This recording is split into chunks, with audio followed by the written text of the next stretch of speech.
Welcome back to the National Seafarers Academy Marine Radio Operator Permit online class.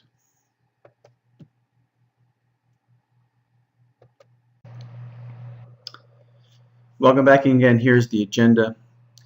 We've just completed the first portion of the Subpart S, the compulsory radiotelephone regulations for the small passenger vessels, and this is going to be the second part to that same lesson for the Subpart S.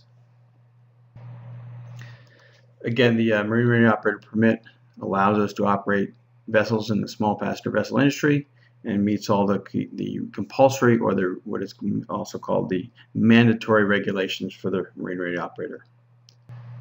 Again, this is going to be Subpart C, the operating requirements and procedures. It's probably page 32 in your lesson plan, and we're going to talk about operating procedures in general first. Then we'll talk about operating requirements for ship stations, and then some special procedures for ship stations.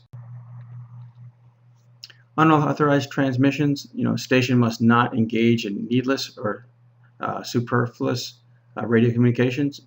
Again, you're just not going to chat for the sake of chatting. You've got some business to conduct, some safe passages to conduct, and that's the kind of things that you're going to be transmitting. You can use selective calling on 2182 or 156.800 megahertz. Again, the 156.800 is channel 16. The 2182 is the equivalent of channel 16 in the medium frequencies. So again, you can call somebody on channel 16, establish communications, and then switch to a working frequency. The suspension of transmission. Again, anytime you detect your radio is malfunctioning, go ahead and stop transmitting. However, if it is an emergency, you can go ahead and get that emergency communications out. The order of priority of messages. Probably everybody is familiar with the distress call, which is the Mayday. That's grave and imminent danger and request immediate assistance. The next level down is the urgency communications, which has the call sign PON, and that's for safety of ship or persons on board. And then after that, safety communications, which is your security, safety of navigation, or giving some important meteorological warnings. Most folks are familiar with security calls prior to getting underway. Security. This is motor vessel XYZ getting underway from Pier 5, southbound, checking name, any and all current traffic. Something like that. After that, everything else is classified as other communications and receives the lowest priority. So again, your order priority, Mayday is the first, PON second, security is number 3, and everything else is other communications. Prevention of interference, right? The easiest thing to do is just listen before you transmit. So monitor the frequency, see if everybody's using it. If it's not in use, then go ahead and do your transmit. Again, in an emergency, you can just pick up your mic, key it, and then do your emergency broadcast. While that's technically legal, it probably isn't the best thing to do because there's no sense in stepping on somebody else or somebody else interfering with your emergency signal. So if you can afford to wait to just listen for a few seconds and then transmit, you'll probably have better results. Controlled by a coast or government station. Ships must comply with instructions given by the coast or government control station. This is when, like, the Coast Guard might come on the radio and kind of set up a control net. And I'm sure folks that are either ham radio operators or folks in the emergency response field, they understand what a control net is. That somebody's in charge of the communications and is going to determine who's going to talk next, and they're going to be the controlling authority for that net or that channel. So again, if for some reason you're involved in a search and rescue and there's a government coast station comes on and it's controlling who talks when, you just fall in line with that protocol and don't interfere with it. Maintenance and test procedures. Stations are authorized to engage in testing as necessary for the maintenance and the proper operation of the radio. The word test must be announced after the ship's call sign. Again, this is not a radio check. What this is, when an FCC technician comes on board to check out your radio installation to make sure the radio is working properly, they're going to do a test. They're going to say test, and they're going to do their broadcast and conclude the test. Again, you can test on frequency 2182 or channel 16, but the testing should not continue for more than 10 seconds in any 5-minute period. Station identification. Stations must give their call sign in English. English is the spoken language for the communications. And you must identify your vessel at the beginning and the end of each communication. If your communication goes for more than 15 minutes, you should do it at 15-minute intervals. That's a pretty long transmission without a break, but if it requires it, just do it every 15 minutes. Now for VHF bridge to bridge, so you can use your ship's name in lieu of your call sign. So you can just say this is motor vessel XYZ, and you don't have to give the call sign, Whiskey Tango Foxtrot 123.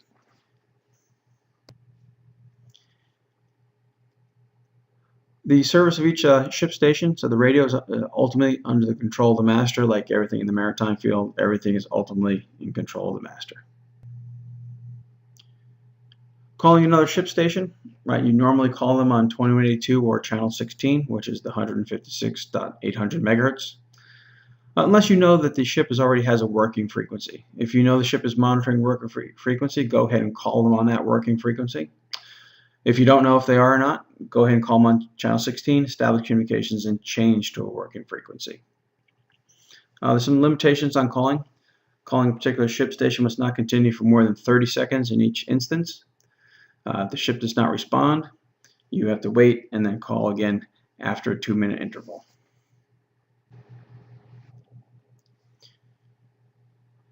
Another thing here, each ship station, when you receive a communications, you must acknowledge it. So if you know a vessel is trying to hail you, they've called you, you know they're talking to you, you're supposed to go ahead and acknowledge that. Okay, now we're going to get into some information about the safety watch requirements and procedures. And again, when we say watch, we're talking about listening to the radio, the proper frequency at the proper time. You're going to maintain a watch on 2182 if your ship is required to have a medium frequency radio, also sometimes called a single sideband. You may hear people refer to it as an HF radio, being a high frequency radio. But if your ship is required to have those radios, or that radio, the single sideband, you will maintain a watch on 2182. Now there has been some recent changes where the Coast Guard has stopped monitoring 2182 in certain areas, but for the purposes of getting through this class, we'll say that 2182 is a requirement. Again, if you have a VHF radio, you're going to maintain a watch on channel 16. So you can continuous watch that's efficient for monitoring the radio and go ahead and answering anybody that may call your vessel. The radio itself needs to be in the room where the vessel is normally steered from. There is a little exception to the channel 16 rule. If you're in a vessel traffic service, then the vessel traffic service actually monitors channel 16 for all the vessels in the service.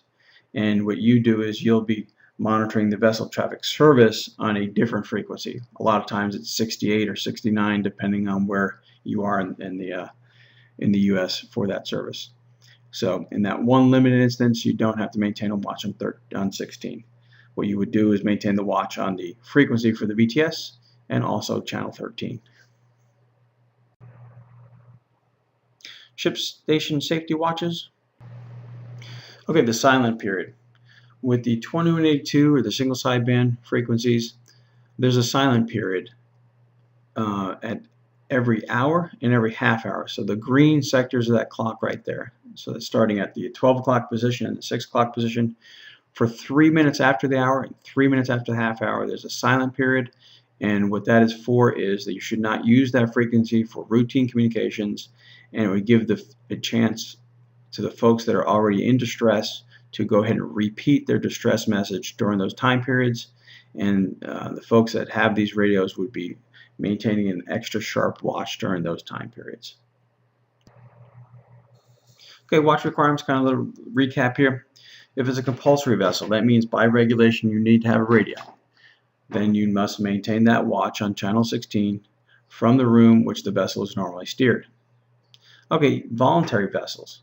So voluntary vessels, if you're carrying those radios, a VHF radio and a HF or single sideband in the high seas, then you're required to monitor channel 16 and frequency 2182.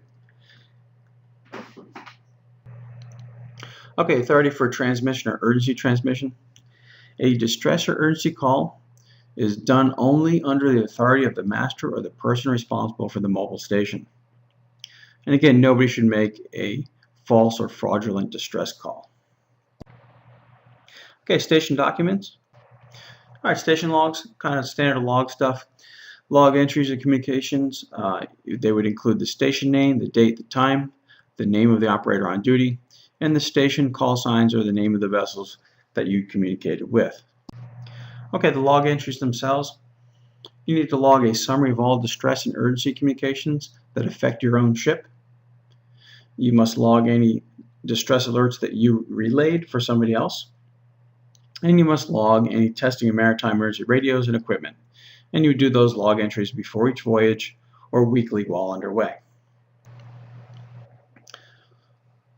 The station licensee and the radio operator in charge of the station are responsible for the operations and the maintenance station logs. So again, if you have maintenance that's performed on the radio, you may have a separate maintenance log which you would keep up, or if you want to just make those entries into the deck log, that's fine. Log must be kept in an orderly manner. Corrections will be made by the person doing the original entry, standard log stuff. If you make a mistake, you do one line through it, initial on the top, date it, and then put the correct entry in below. Station logs are kept at the principal radio operating station while underway. So again, that's where your radio is, and that's where your steering station is. You must retain the logs. Logs must be retained by the licensee for a period of 2 years. So after 2 years after the last log entry, you must maintain the log. Now, if you have any distress situations or disasters that you've logged in there, then you must maintain the log for 3 years. Now, the FCC and the Coast Guard will allow you to maintain the logs off-site. So in other words, they don't have to be on the vessel itself, but maybe with the corporate office is fine. EPIRB log entries. EPIRB test performed each voyage and log it every month. So you perform the EPIRB test before each voyage, but you do the logging on a monthly basis. Okay, just summary of documents we talked about before. You need a valid station license. The valid station license is for the ship itself and the owners. That's the ship paperwork. The station inspection and certificate. That's when the FCC technician like myself comes aboard and inspects your radio installation. They issue you the inspection certificate, which you maintain. The radio station log, again, the log of communications, that can be part of your deck log. You need to have current CFRs available. Now, the FCC views that as if you have internet access in your home office, that you can look up the FCCs. That's fine with the FCC for the purpose of these regulations. You don't have to necessarily carry all the FCCs on board with you. And then the Marine Radio Operator Permit. Again, that's to the individual, and that's what you'll be getting at the end of this class. If you've got any questions, please give me a call or send me an email. Thank you.